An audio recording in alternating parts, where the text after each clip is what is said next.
देखिए, my self Vikrant Yadav. आज हम जो पढ़ रहे हैं वो आपके जो लेक्चर नंबर सेकंड है, जो दैनिक जीवन रसायन आपका जो चैप्टर चल रहा था उसके जो लेक्चर फर्स्ट में जो हमने पढ़ा था, लेक्चर फर्स्ट की बात करें हमने औषधियों के बारे में पढ़ा था।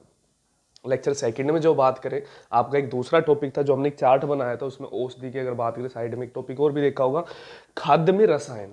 भाई अगर बात है कि आप जैसे कोई भी फूड प्रॉपर्टी लेके आते हो, जैसे खाने की घर पे चीजें, आपकी नमकीन हो गए, बिस्किट हो गए, या और भी कोल्ड ड्रिंक वगैरह होगी, ये लंबे टाइम तक खराब ना हो इनमें कुछ केमिकल डाले जाते हैं। या अगर बात की जाए, इनमें मीठा भी होता है। जैसे कि इसमें क्लासिफिकेशन की बात करें, इसके वर्गीकरण की, हमने इसमें पढ़ा था खाद्य परिरक्षक पढ़ा था, प्रति ऑक्सीकारक इसी में पढ़ रहे थे। इसी में बात करें, कृत्रिम मधुरक की बात करें, तो ये चीजें हम इसमें पढ़ रहे थे। खाद्य रंग और इसके अलावा था, ये चार टॉपिक किसमें पढ़ते हैं भाई?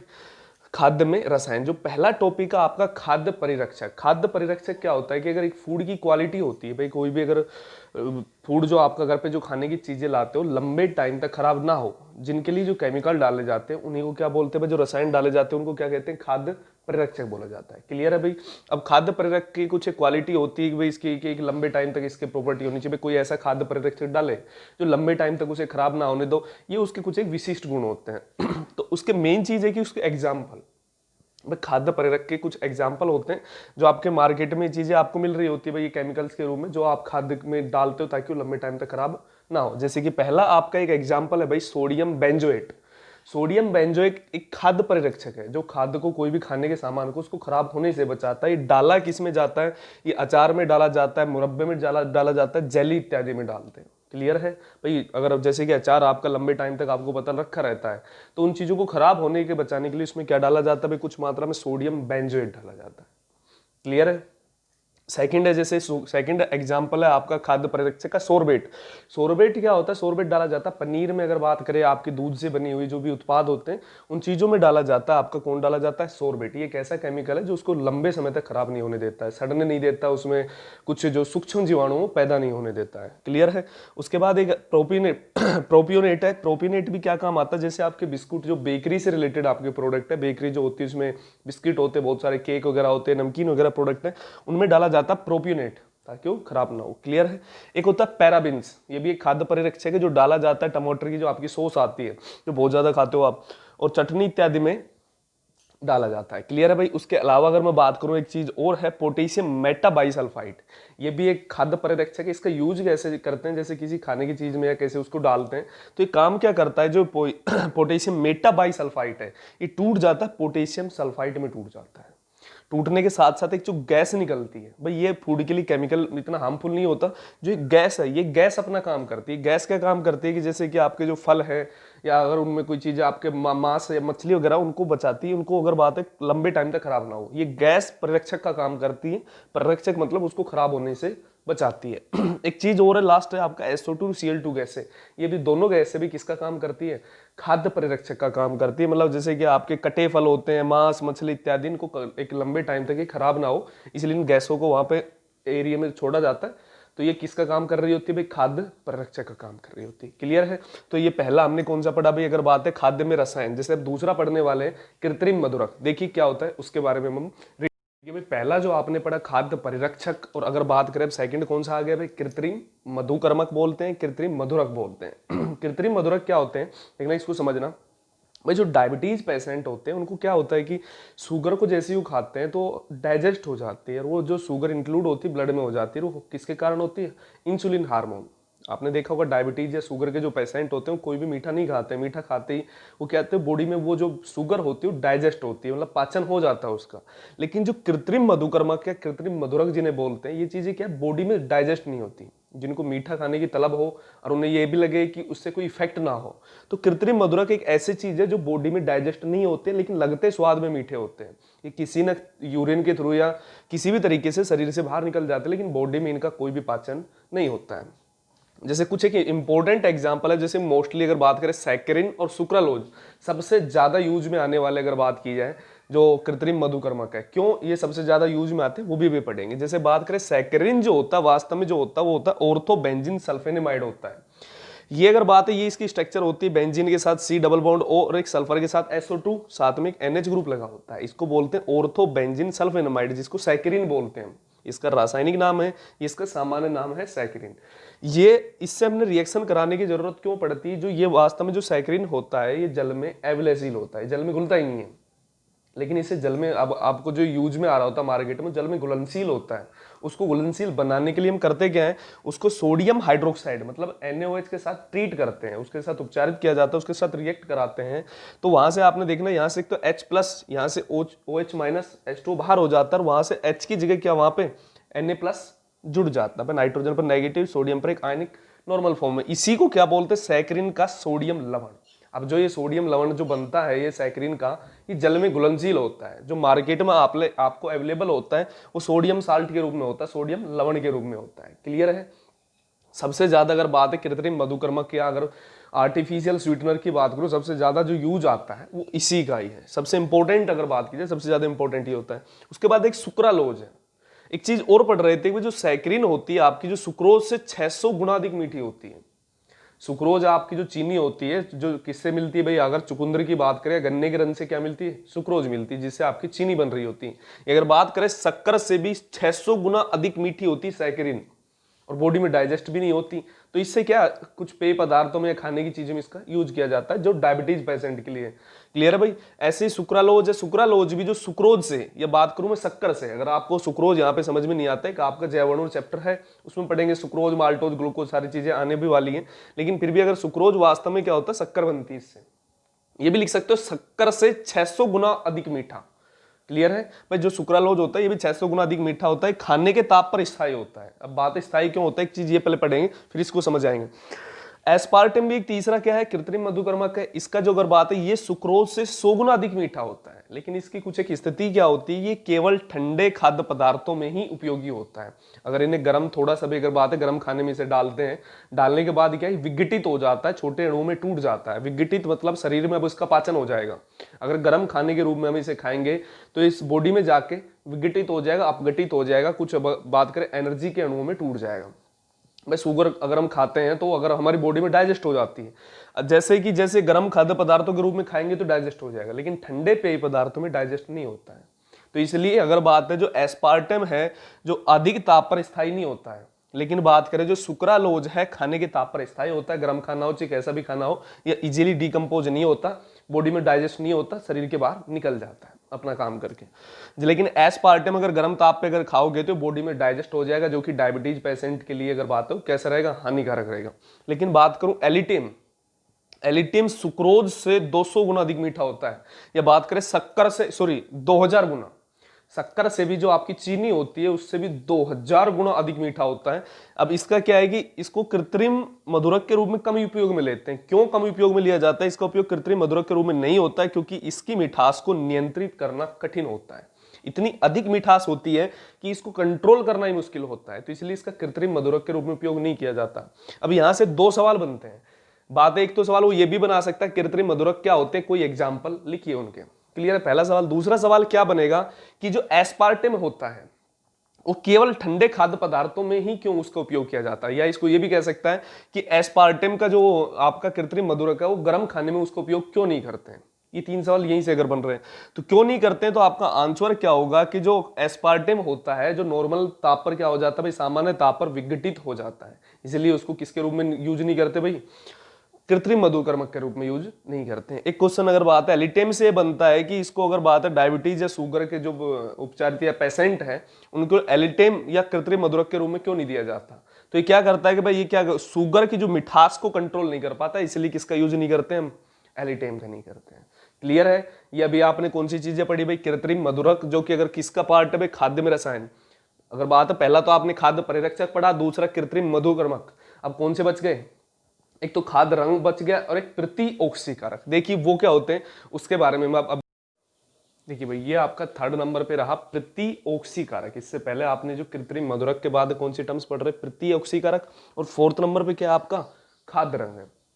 तो देखिए प्रति ऑक्सीकारक क्या होते हैं, आपने एक टर्म्स पढ़ी थी, इंट्रोडक्शन में भी पढ़ा था कि प्रति ऑक्सीकारक एक ऐसे पदार्थ होते हैं, ऐसे रसायन होते हैं जो क्या है कि जो कुछ आपके जो खाद्य पदार्थ हैं जो ऑक्सीजन से क्रिया करके सड़ने या गलने की स्थिति में आते हैं, तो उनकी रक्षा करने के लिए, उनको सुरक्षित करने के लिए जो पदार्थ यूज में लिए जाते हैं उनको क्या बोलते हैं, प्रति ऑक्सीकारक। ये उन पदार्थों को क्या ऑक्सीकृत होने से बचाते हैं। जैसे कि कोई भी खाने की चीज़ है ऑक्सीजन से खराब हो रही है, मतलब ऑक्सीकृत हो रही है, तो उनको ऑक्सीकृत होने से जो बचाते हैं, सुरक्षित करते हैं, तो वो पदार्थ कौन से होते हैं भाई? प्रति ऑक्सीकारक। उसके लिए कुछ पदार्थ डाले जाते हैं, उसके कुछ एग्जाम्पल है। एग्जाम्पल इंपॉर्टेंट है। पहला आपका एक BHT है, दूसरा है BHA। BHT की फुल फॉर्म पूछ ली जाती है ब्यूटाइलेटेड हाइड्रोक्सी टोलुइन, जिसका व्यापारिक नाम भी जो पूछ लिया जाता है कई बार, उसको बोलते हैं सस्टेन के। मार्केट में जो अवेलेबल होती है किसके नाम से होती है? सस्टेन के नाम से अवेलेबल होती है। क्लियर है? इसके अलावा का बात एक BHA होता है, ये भी ब्यूटाइलेटेड हाइड्रोक्सी एनिसोल होता है।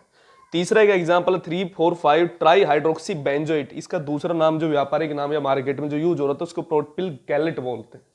बस खाली इसकी अगर बात करें, स्ट्रक्चर की बात करें, BHA की कई बार इसकी आणविक संरचना है, इसका अणुसूत्र पूछ सकता है। तो ये तो अगर बात करें BHA की क्या स्ट्रक्चर, ऊपर OH ग्रुप बेंजीन से एक कार्बन के साथ 3 मिथाइल ग्रुप लगे हुए हैं, नीचे ऑक्सीजन के साथ CH3 जुड़ा हुआ है। इसमें OH है, नीचे टोलुइन वाली टर्म से CH3, साथ में कार्बन के साथ 3 मिथाइल इस पोजीशन पर, कार्बन के साथ 3 मिथाइल इस पोजीशन। तो ये इसकी क्या होगी भाई? इनकी किसकी स्ट्रक्चर है ये? BHT की। भाई इनकी एक बार एग्जाम में जाने से पहले एक बार देख जाना, पूछी तो नहीं गई अभी तक, लेकिन पूछ सकता है फिर भी। इसके अलावा जो आप बात करें खाद्य रंग, भाई खाद्य रंग क्या होते हैं? खाद्य रंग का काम क्या होता है? आपने देखा है कि जैसे कि फूड कलर जो होते हैं आपके, जैसे कि लड्डुओं में डाले जाते हैं, जलेबी में डाले जाते हैं, तो देखिए कि उस चीज को आकर्षक बनाने के लिए और उसको कलरफुल बनाने के लिए जिन पदार्थों का, या खाद्य को आकर्षक एवं उसको रंगीन बनाने के लिए जिन पदार्थों को यूज किया जाता है, उनको क्या कहते हैं भाई? खाद्य रंग बोलते हैं। क्लियर है? कुछ एग्जाम्पल है, जैसे टेट्राजीन, किस काम आता है? पीले रंग का होता है। खाए ना भाई लड्डू, आपने लड्डू देखें किस कलर के होते हैं? पीले। उसमें कुछ क्वांटिटी में कौन सा मिलाया जाता है? टेट्राजीन मिलाया जाता है। एक होता है 1,4 डाई पैराटोलुडिनो एंथ्राक्विनोन। आप गोलगप्पे बहुत खाते हो, इसमें हरे रंग का जो देखा है गोलगप्पे का, जो हरा रंग उसमें पानी जो डालते हैं, वो किसके कारण होता है? इसके कारण 1,4 डाई पैराटोलुडिनो एंथ्राक्विनोन के कारण होता है। ये हरा रंग होता है, चाहे वो गोलगप्पे में डाले और भी कई चीजों में डाल सकते हैं, रंग होता है। एक चीज और है कि जो ये कलर होते हैं ये हार्मफुल होते हैं। जैसे कि जो अस्थमा के पेशेंट है खासतौर पे उनके लिए, और जो बच्चे होते हैं छोटे, उनके लिए तो बहुत ज्यादा हार्मफुल होते हैं, लेकिन फिर भी इनको रंगीन बनाने के लिए आपको कहते हैं ना मार्केट में जहर परोसा जा रहा है। तो ये इतने हार्मफुल ज्यादा भी नहीं, लेकिन अस्थमा और बच्चों के लिए तो ज्यादा हार्मफुल होते हैं, लेकिन आप नॉर्मल एज है हार्मफुल तो उनके लिए भी होते हैं। तो ये कि स्वास्थ्य के लिए हानिकारक होते हैं खाद्य रंग। तो ये अभी आपने भाई क्या पढ़ा है? कौन सा टॉपिक पढ़ा है आपने? खाद्य में रसायन, उसके आपने 4 उसके वर्गीकरण जो अलग अलग टॉपिक पढ़े थे। जो पहला आपने खाद्य परिरक्षक पढ़ा, दूसरा कृत्रिम मधुरक पढ़ा, तीसरा प्रतिऑक्सीकारक, और चौथा कौन सा? खाद्य रंग। सबसे पहले लेक्चर में आपने क्या कंप्लीट कर दिया था? औषधि।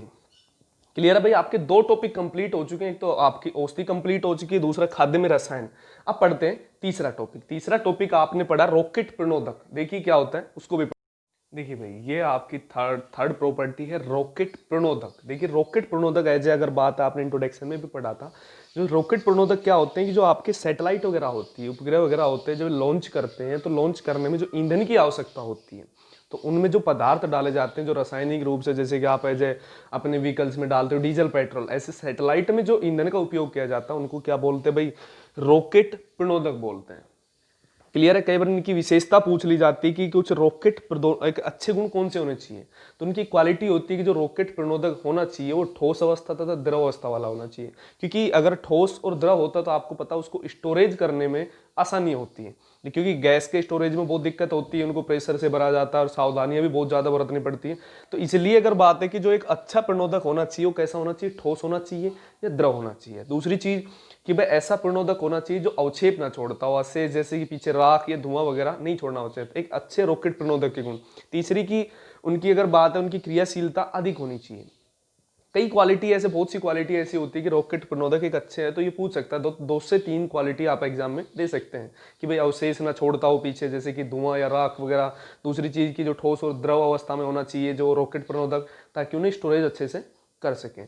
तो मेन चीज होती है कि इसके प्रकार, जो रॉकेट प्रणोदक आपके 3 प्रकार का होता है। एक तो आपके ठोस प्रणोदक, दूसरा आपका द्रव, और तीसरा कौन सा होता है? मिश्रित या संकृत प्रणोदक बोलते हैं उसे।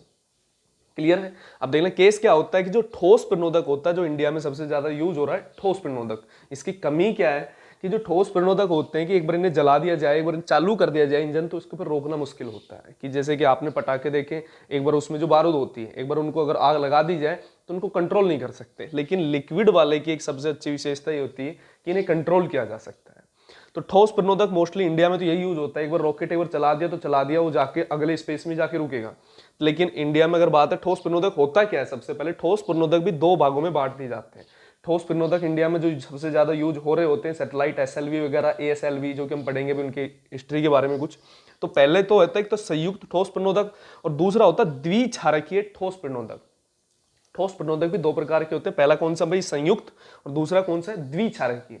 संयुक्त में क्या होता है कि जो तीन टाइप के पदार्थ से मिलकर बना होता है, तो ईंधन प्लस में ऑक्सीकारक तथा योगशील पदार्थ। भाई अगर पूछ लिया जाए कि भाई वास्तव में संयुक्त ठोस प्रणोदक क्या है, बोले ऐसे पदार्थ जो ईंधन प्लस ऑक्सीकारक तथा योगशील पदार्थ से मिलकर बने होते हैं, क्या बोले जाते हैं, संयुक्त ठोस प्रणोदक बोले जाते हैं। तो इसका एक एग्जांपल है, जैसे कि एक एग्जांपल ही ले रखा है, एक ठोस प्रणोदक का एक एग्जांपल है, जैसे ईंधन के रूप में तो ले रखा पॉलीयूरेथेन, यूरेथेन, या उसकी जगह हम यूज सकते हैं पॉलीब्यूटाडाइन भी यूज कर सकते हैं। साथ में जो ऑक्सीकारक जो हमने ले रखा है वो ले रखा है अमोनियम परक्लोरेट। साथ में अगर बात करें योगशील जो पदार्थ ले रखा है मैग्नीशियम या एल्यूमिनियम पाउडर, हम इसका यूज कर रहे होते हैं। इन तीनों चीजों के मिक्सचर से हम बनाते हैं ठोस प्रणोदक, जो एज ए फ्यूल की तरह काम करता है। एक बार आग लगा दी जाए तो बहुत एनर्जी दे रहा होता है इंजन को, रॉकेट के इंजन को लॉन्चिंग करते हैं एक पूरे से दूसरे उपग्रह में जो लॉन्च किया जाता है। दूसरा द्विक्षारकीय किन से बना होता है, एक तो नाइट्रोग्लिसरीन, साथ में नाइट्रोसेल्यूलोज, इन दोनों चीजों का जब मिक्सचर होता है उसको द्विक्षारकीय ठोस प्रणोदक बोलते हैं। जो नाइट्रोग्लिसरीन होती है लिक्विड होती है, बात कीजिए नाइट्रोसेल्यूलोज कैसी होती है, ठोस होती है।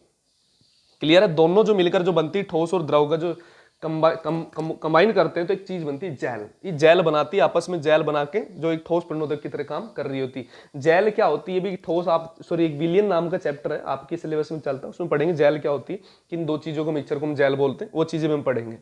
दूसरा जो प्रकार है भाई आपका है द्रव प्रणोदक। देखिए द्रव प्रणोदक भी दो भागों में बढ़ जाता है, एक तो एकल प्रणोदक, एक है द्वि प्रणोदक। द्रव का मतलब इसमें यह तो पता है कि जिन चीज से बना वो चीजें लिक्विड होगी। क्लियर है, तो एकल प्रणोदक में अगर बात है दो चीजों से बने होते हैं, ईंधन प्लस ऑक्सीकारक। द्विप्रणोदक में दूसरा भी ईंधन प्लस में ऑक्सीकारक, दो चीजों से मिलकर बने होते हैं। लेकिन एकल प्रणोदक में दोनों क्या होते हैं, समान, जो चीज ईंधन होती है वही क्या होता है, ऑक्सीकारक। लेकिन द्विप्रणोदक में ईंधन और ऑक्सीकारक दोनों क्या होते हैं, अलग अलग होते हैं। जैसे कि अगर बात है कि जैसे एग्जांपल ले रखा है हाइड्रोजन, तो हाइड्रोजन ही अगर हम प्रणोदक के रूप में बात कर रहे हैं तो वो किसका एकल प्रणोदक होगा और किसकी तरह काम करेगा, हाइड्रोजन ईंधन की तरह भी काम कर रहा होगा और हाइड्रोजन किसकी तरह, ऑक्सीकारक की तरह भी काम कर रहा होगा। क्लियर है, जैसे दूसरा एग्जांपल है नाइट्रोमेथेन है, हाइड्रोजन पेरोक्साइड H2O2। या बात की जाए द्विप्रणोदक में जैसे कि ईंधन और ऑक्सीकारक, जैसे पहला दे रखा है यूडीएमएच। यूडीएमएच की अगर मैं फुल फॉर्म की बात करूं तो ये होता है अनसिमेट्रिकल डाइमेथिल हाइड्रोजन। अनसिमेट्रिकल आपने पढ़ा सम्मित असम्मित, तो ये असम्मित होता है अनसिमेट्रिकल। ये भी दो चीजों से मिलकर बना होता है, जिसमें एक तो क्या होता है ईंधन होता है, ऑक्सीकारक, दोनों चीजें अलग अलग होती है। दूसरा एमएमएच। एमएमएच क्या होता है, मोनो, अगर बात है मोनो मिथाइल हाइड्रोजन, उसको मोनो का मतलब एकल, एकल अगर बात है मिथाइल और हाइड्रोजन, एकल मेथिल हाइड्रोजन जो होती है उसको बोलते हैं एमएमएच। ये आपका द्विप्रणोदक का क्या होता है एग्जांपल, ये भी दो चीजों से बना होता है। तीसरी चीज जो तीसरा टाइप आता है मिश्रित या संकरित।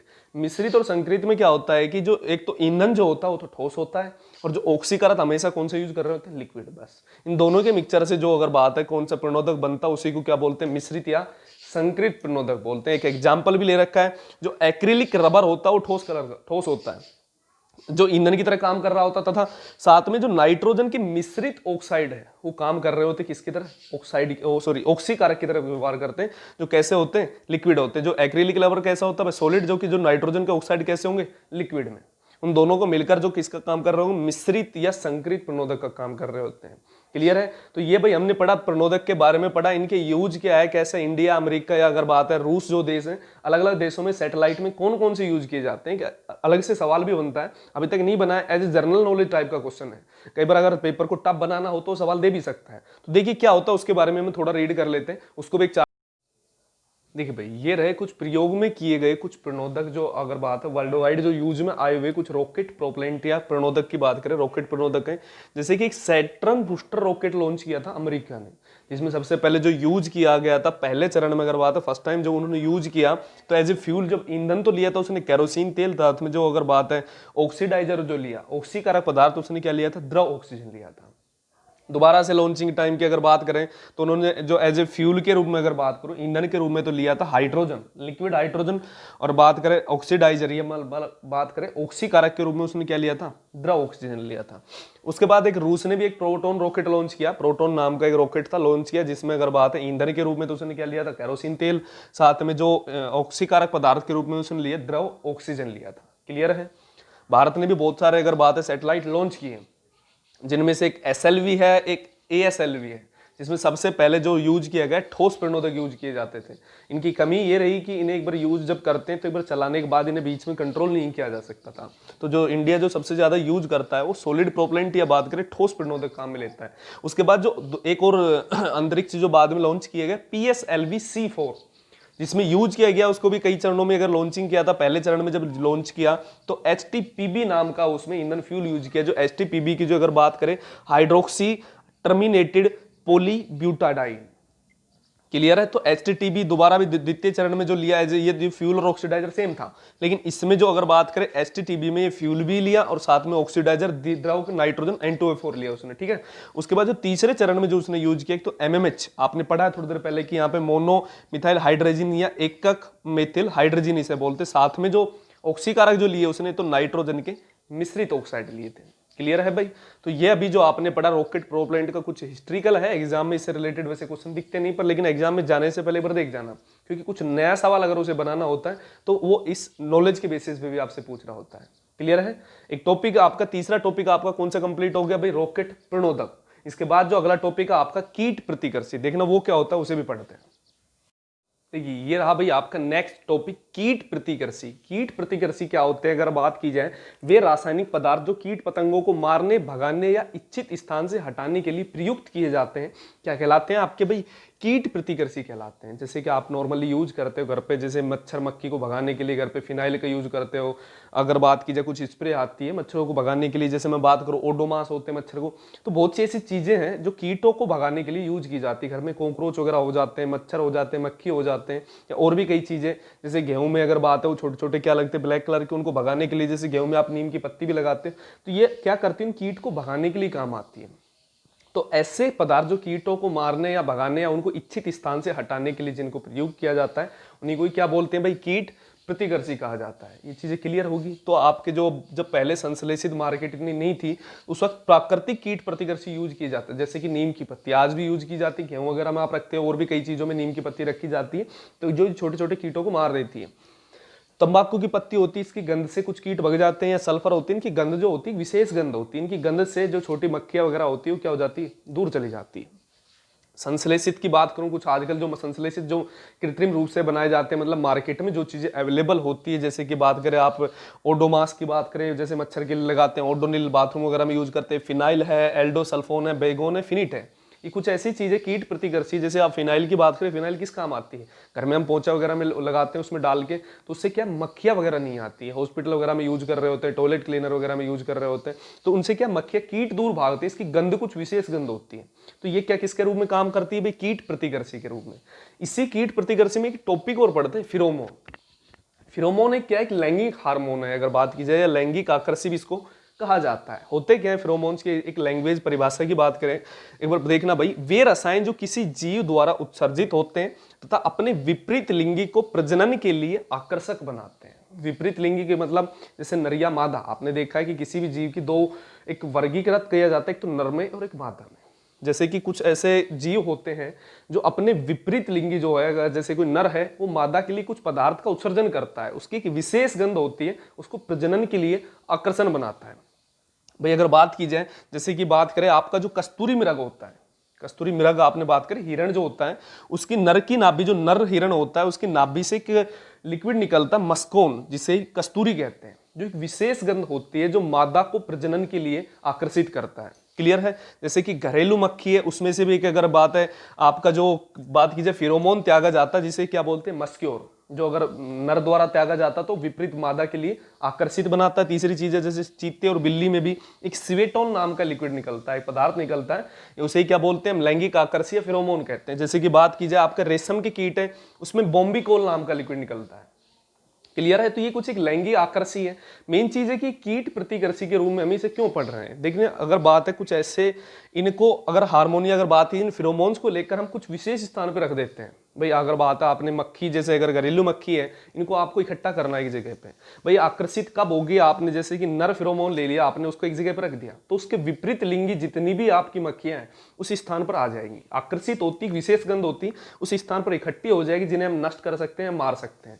तो इन जीवों को, जो कीट है, उनको दूर भगाने के लिए, नष्ट करने के लिए हम किनके लिए इस्तेमाल भी करते हैं भाई, फिरोमोन्स का भी करते हैं। इंपॉर्टेंट है ये भी चीज याद रखनी भाई, फिरोमोन का मतलब क्या, हम कीट प्रतिकर्षी में क्यों पढ़ रहे हैं। तो ये लाइन याद होनी चाहिए कि भाई अगर बात है कि जैसे आपने भाई बिल्ली को ही अगर आपने उसको पकड़ना है, तो उसका सिवेटोन नाम का अगर बात है, जो उसका फिरोमोन, उसको एक जगह पर रखेंगे, जिससे कि उसकी अगर विपरीत लिंगी जो भी है, जैसे भाई नर द्वारा स्रावित है मादा द्वारा, तो उसकी विपरीत लिंगी जो आपकी बिल्ली वहां पे आ जाएगी धीरे धीरे उसकी गंध से, जिससे हम पकड़ सकते हैं। तो ऐसे जो छोटे छोटे कीट होते हैं, तो उनके जो विपरीत लिंगी है उस वहां पे अगर बात आप फिरोमोन्स को रख रहे हो, उनको रखने के बाद उनके जो विपरीत लिंगी जीव होते हैं वहां उस स्थान पर इकट्ठा हो जाते हैं। वहां पर अगर हम किसी भी तरीके से उन्हें मार सकते हैं, उनको भगा सकते हैं, कुछ भी उनको इकट्ठा करके एक जगह डिस्ट्रॉय कर सकते हैं। तो ये चीज थी भाई आपकी कीट प्रतिकर्षी। क्लियर है। ऐसे अगर बात है, आपके 4 टॉपिक क्लियर हो चुके हैं। औषधि क्लियर हो चुका है, उसके अलावा आपने खाद्य में रसायन क्लियर हो चुका है, रॉकेट प्रणोदक क्लियर हो चुका है, और एक टॉपिक और कीट प्रतिकर्षी क्लियर हो चुका है। इसके अलावा और भी आपके टॉपिक बचे हैं, जैसे कि रंजक की बात करें या आपके कुछ उन्नत पदार्थ है, कार्बन तंतु वगैरह, वो हम किस में पढ़ेंगे भाई, नेक्स्ट लेक्चर में।